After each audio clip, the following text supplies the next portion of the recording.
I'd really love to welcome here for the first night of the season for Techno Beat organized by Fat Vegans. We got here Funktionen, Martyn. We're so happy and proud to have you here. And obviously the night still has to start and we don't know how the vibe's going to be and whatever, but you have already seen the venue and it seems really like a warehouse party in the 90s. What's your impression about this building? It looks cool. It's in this warehouse kind of style. That's where I started clubbing. So it brings back good memories. Good memories or something? Of course. Otherwise I wouldn't be still here. I'd still be here. What about you, Martyn? Yeah, warehouse. That's what it looks.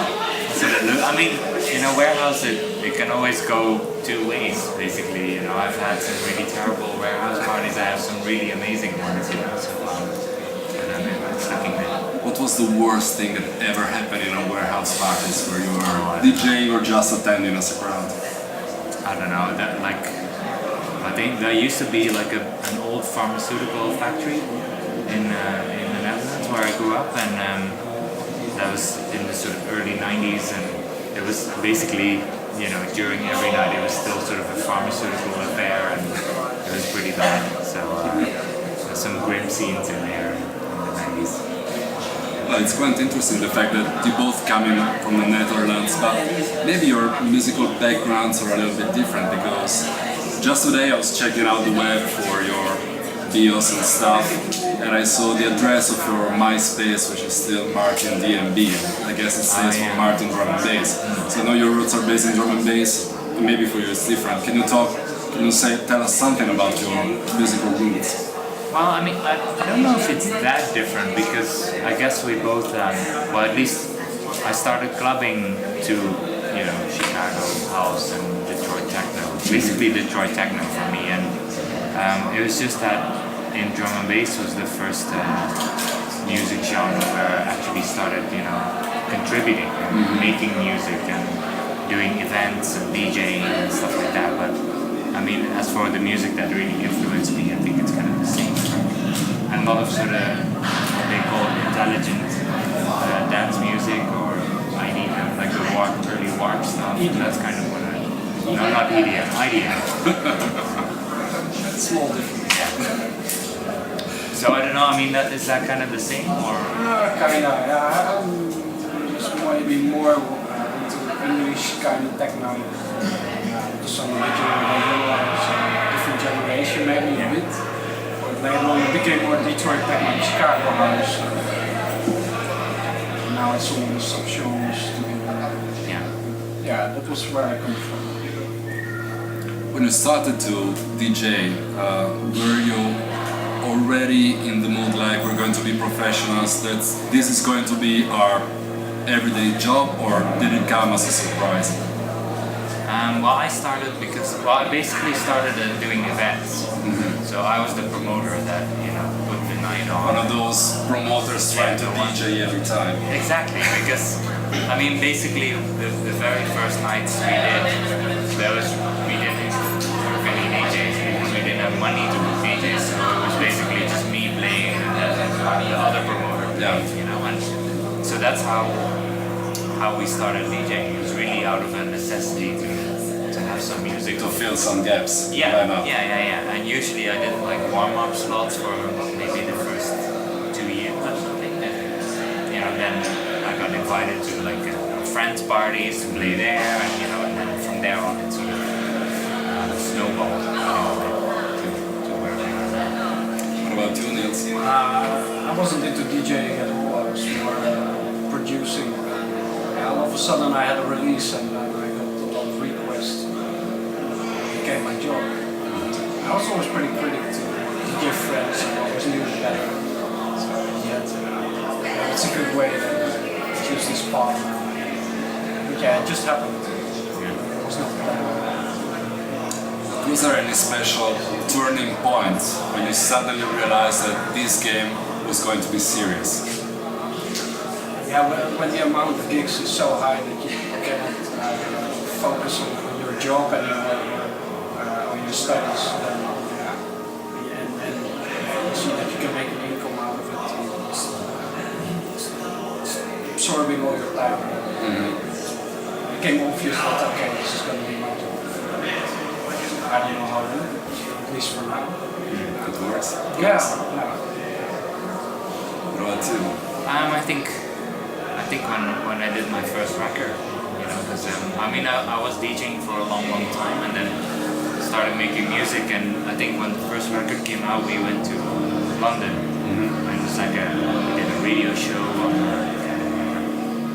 maybe Cool FM or something. You know, like pretty cool sort of underground radio thing, and then there was a party afterwards, and I played there, and I was like, wow, you know, I'm DJing in London and on the radio, and you know, I was like, maybe this could be something, you know. And at that time, I was doing a lot of music, you know, just working every day on new music, and I was like, maybe this can be something. And from there onwards, I just helped it grow and made it work. You both are releasing albums, which is happening to be something almost bizarre and actually brave in years like this. Do you believe that still the album format, the LP format is important? From an artistic point of view, definitely. I think every artist wants to make an album. It's something more than maybe just an EP, even though I try to approach it in the same kind of way. But still, it's more like a certain mark in your career, like you did this album. From there, you're going to take it into maybe another direction. You should make something clear and create a new starting point. At least that was with my album. I only did one. Three now. Yeah. I'm ahead. Well, it's nice because I also like it because, you know, you can really focus on something and develop something. You know, if you do 12 inches or whatever, you never really take a lot of time to develop a new sound or a new idea, or maybe you try some new things, but it's not like, you know, I don't know, like with an album, if I look for a particular sample or a particular sound, there's no problem in using 4 days for doing that, you know, just non-stop searching for that one sample that you wanted for this album.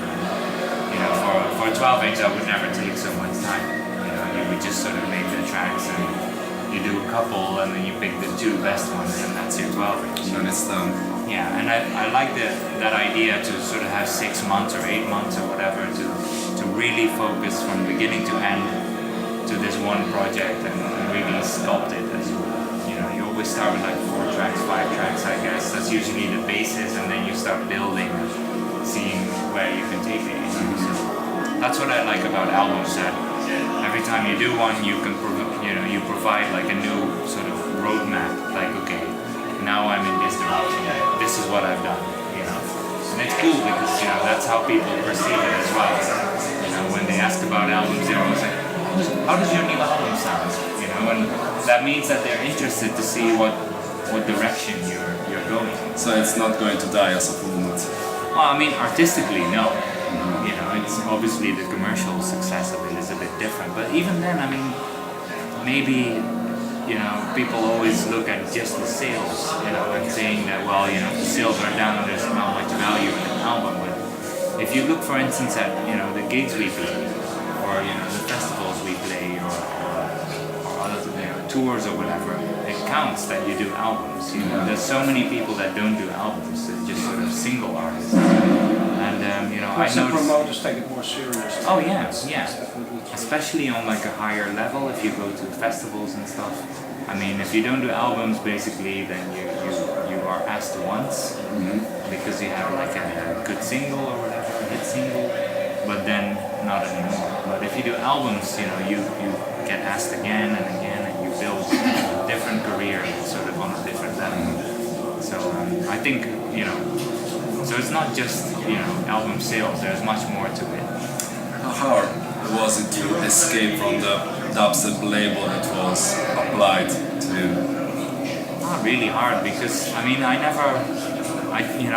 just sort of inspired by different sounds, and drum and bass happened to be one of them, and dubstep happened to be one of them, and so for me, I never really felt like I was a dubstep artist in the first place. So But you were labeled as that, at least at the Yeah, beginning. yeah. I mean, you know, you have the sort of people yelling in the club going, "This is dubstep," you know, or when are you gonna make drum bass again?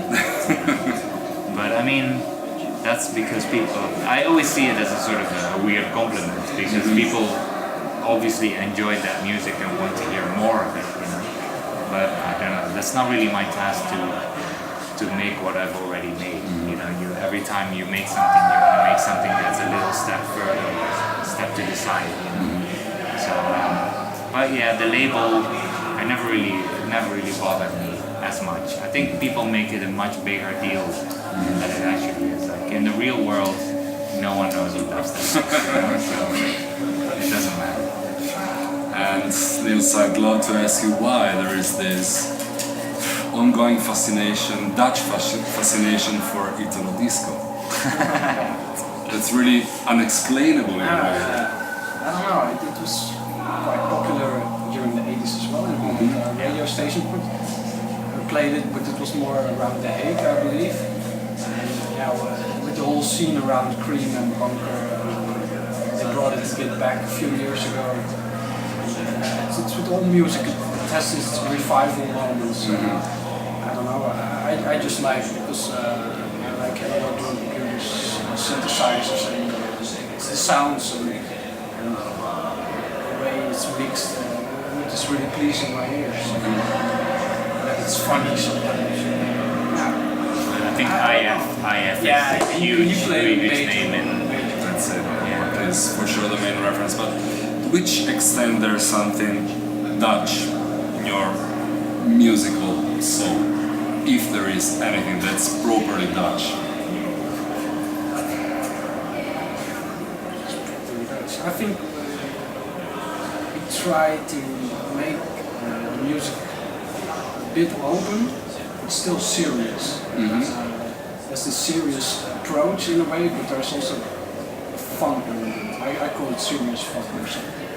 Like some of the Lego World stuff or something. It's really properly made with a lot of references to the old Chicago and Detroit stuff, but still there's this funny Lego World kind of touch to it. Yeah, I think that's Quirky, like a weird. Yeah, it's just strange fucked up feeling. I think it's that. Do you agree? Yeah, I mean, yeah, but the fun part is not everyone's like that. Like there's like Rush Hour or Clone, or it's not really fun. Yeah, they're quite. But then Mustache is fun again. Yeah. Mustache is funny again, and Cream is funny.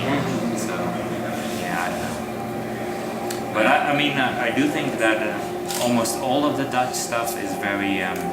They always reference the classics, and they're very good at it too. It's not like it sounds, it doesn't sound like a shitty version of what they do. They really know, and that was really from the early '90s onwards. With sort of early Detroit stuff, and the first couple after England, I think the first couple labels that were interesting were in Holland and in Belgium, and from then onwards they always have that really steady sort of like a reference or so.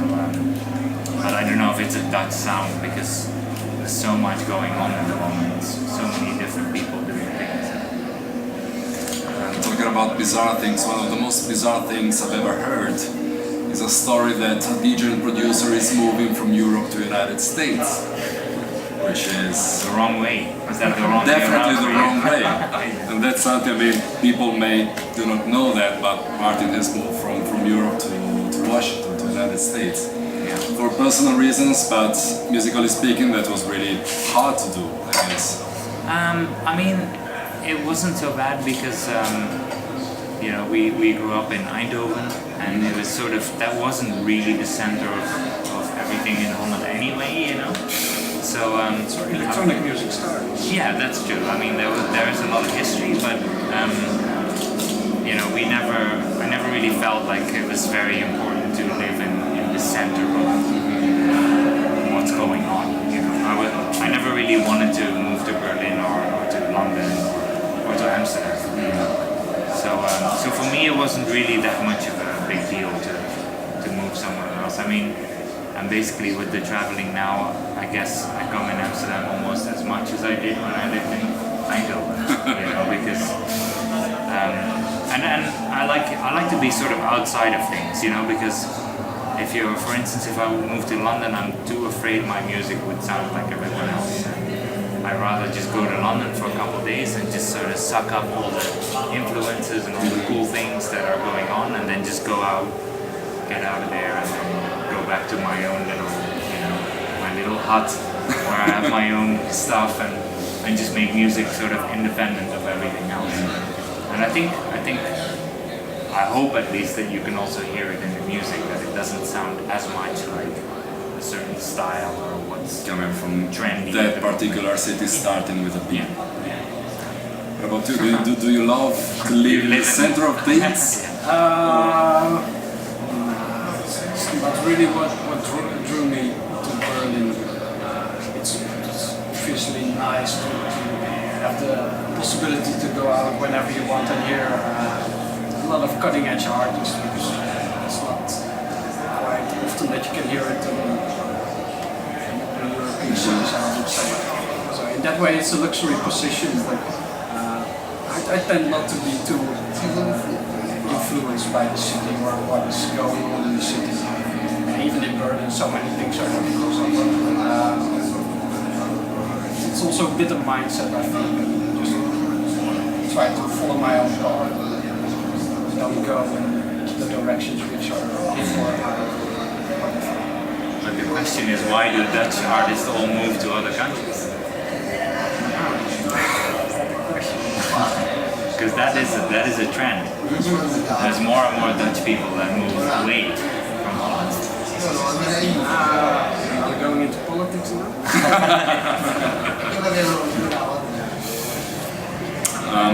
Well, please don't go into politics because we got several problems here, maybe. But at least you all stay in Italy.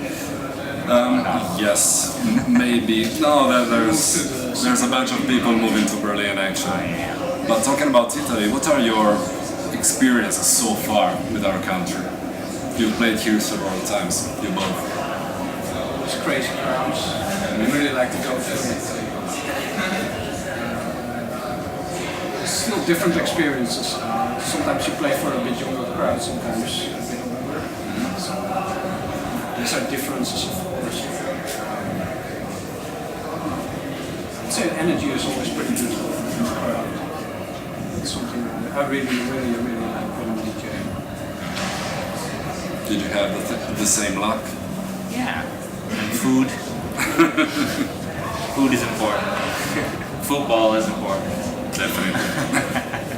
So yeah. No, but I mean, I really like just traveling in Italy, and you know, there's quite a big difference between the different areas, and it's cool to sort of learn about, you know, that sort of thing. And there's always, everything here has a lot of history as well, and people are also quite proud of the history, and they like to talk about it. But I enjoy that, you know, it's a nice experience to go to a country and people actually, you know, are proud of where they come from, what they're doing. So I always enjoy coming, and every time I see a new city, you know, I'm glad I try and sort of absorb as much as I can. Actually try, when I'm in Italy, I always try to stay a bit longer just to see the city. Yeah. All the historical and cultural aspects of the place. Getting back to the dance floor, what's the track that always works, that it's really a sure shot for you as a DJ? I got quite a few.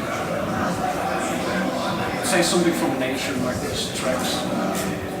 Saturn 5, Saturn 3. I don't know what it's called. B1 or 2. Randomly. Yeah. Pretty underground. It always works. It's just a bass line keeps moving and a small modulation. Maybe it would be better to call it a hit or something. I don't know, I think one of the, I have like a old Lil Louis record that that I sort of, it's like a one-sided, it's one of those sort of half hour before the end type of records, you know, when you know that you only have 30 minutes left, so you have to fit in a few things that you definitely wanted to play. French kiss. No. That's too obvious. Oh yeah. But and usually that last half hour always starts with that little Louis record, and then from there on I can just sort of swing into the last 30 minutes. If you could choose a DJ that you'd love to collaborate with, or better said, that you'd love to have a back-to-back with, who would you choose? That's really difficult because I did a few back-to-backs, and you know, some have had really good success and others were not so successful.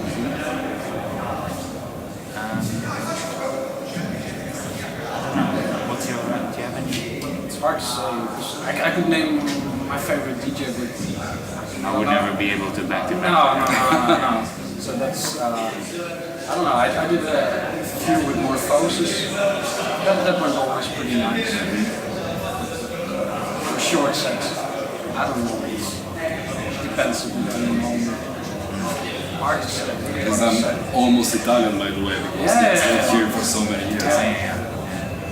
I did the last few months I did a couple with Trevino, who's also on my label. And we have pretty good, because we're sort of from the same generation, and his style's a little bit more rolling, like, you know, groovy stuff, and I play weirder music, I guess. And that works really well, you know, because he sort of sets up, and then I can score, or the other way around, you know. It's easy like that. Yeah. And no, but it's good to, you know, to have a bit of a good relationship as well. Good chemistry. Yeah. And then, you know, other back-to-backs, you know, were with people that maybe play similar music to me, but it would be so similar that it becomes a little bit of a battle. And usually that's not good enough for the set, you know. It just, you don't leave each other the room to build stuff up. So it's difficult. And then, you know, there's obviously a lot of my favorite DJs that I wouldn't mind playing with, but I don't know if back-to-back would be very successful. Like Kusuma, you know, is a good example, I think, and Von Vincent, I think, is a good DJ. You know, with that model, but, you know, I don't see myself back-to-back. Final question, what's the worst night you've ever had in a club?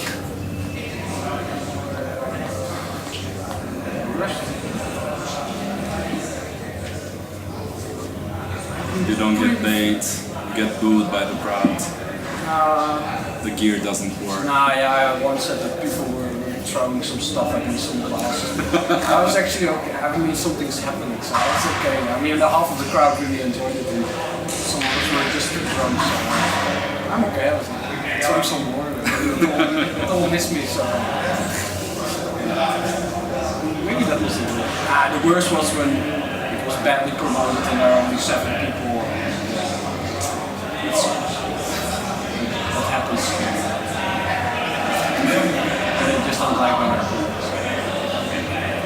That's usually The worst thing that can happen. Yeah. I mean, sometimes you just go to places and you have no idea what to expect, and then sometimes, most of the time actually, it turns out really good. But yeah, there's always these gigs where, you know, the promoter goes like, oh yeah, it's gonna be great, and this guy's coming, and this guy's coming, and you just feel that it's not completely right. And then, you know, you see the club, and then you see there's one car outside, and you're like, no, this is not gonna happen. You start washing the time. So yeah, but I mean, stuff like that happens, and I don't know. If I get the chance to play music somewhere, it's usually not so bad. At least you have something to do. It's worse if you have to stand in the room for the whole night. Even when there are like 20 people, you can make it really private. Yeah. Leave a request. Yeah. So you accept requests? Only when there are 20 people. 21, it's no request. Strictly. I fear there's going to be more than 20 people here tonight. already. But anyway, thanks a lot. It's been a pleasure. Hope you're going to have a funny night here with us and Technobit, and that's it. Thanks again. Thank you.